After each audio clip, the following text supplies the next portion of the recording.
Hey everybody, this is Greg at the Two Raven Forge. I just thought I would show you the new addition to the shop.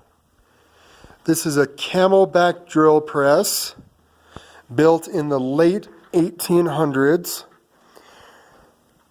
roughly probably 1895. Belt driven, 4 speeds. 4-step pulley on the bottom, 4-step pulley on the top.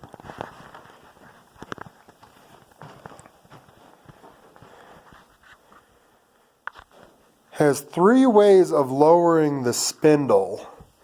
We have this little wheel attached to a worm gear driving it, which lowers it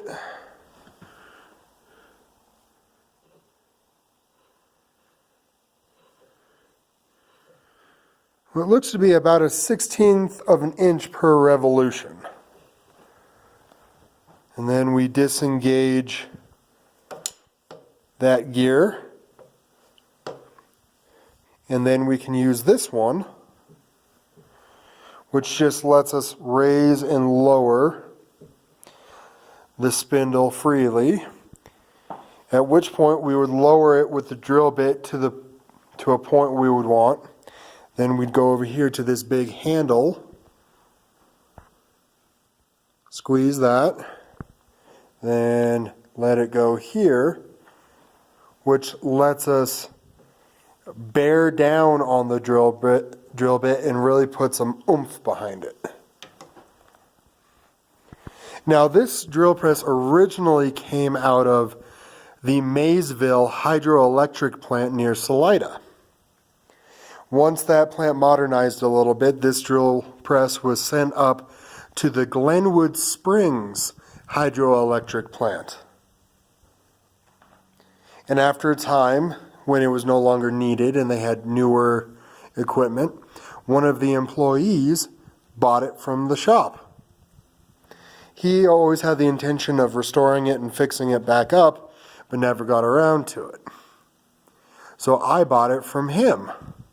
One of the nifty things, excuse the swivel, about that drill press is it came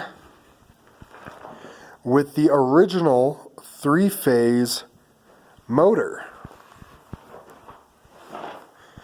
And this motor is dated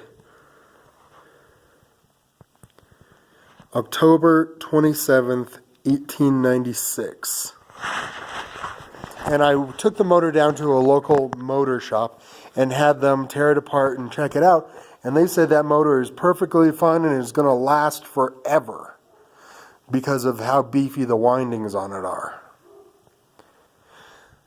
But since I don't have 3-phase in the shop, I happen to have this little,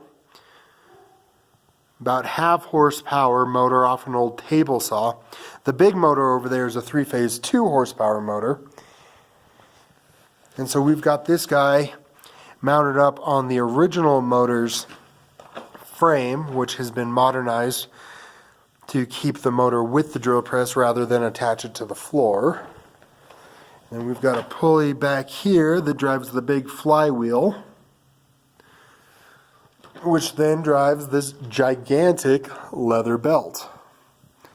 Now, one thing about these old Camelback drill presses, and several of you will already know this, all of the bearings are made out of what is called babbitt.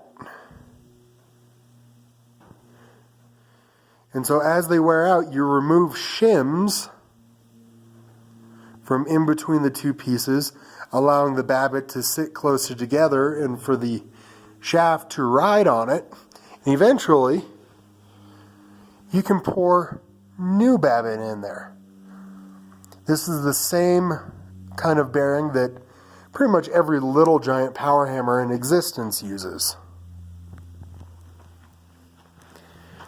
And I put a modern drill chuck on here because it didn't come with one. This is a number 3 Morse taper 3/4 inch drill chuck that I got off of eBay from a shop in California for about 20 bucks. So then we re-engage the worm gear. Then this guy works again. So let's turn this puppy on real quick.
As you can see, it's a rather noisy beast. Then we've got the table adjustment over here.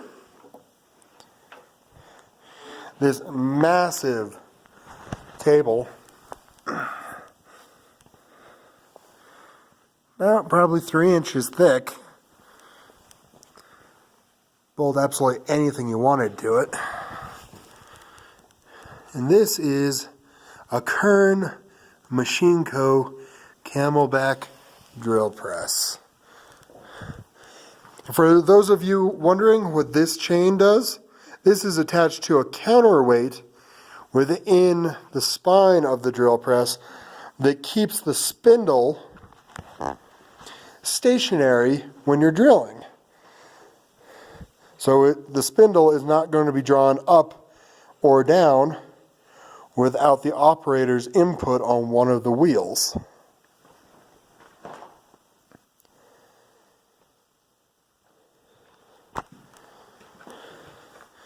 And so I'm going to restore this little by little over time. The first thing that's going to happen is a new paint job. I love the color. This is that hydroelectric plant green, and so I'm going to stick with that. Then I got to polish everything up, possibly get a new belt, although that one seems perfectly fine. And the Babbitt on this thing is absolutely fantastic.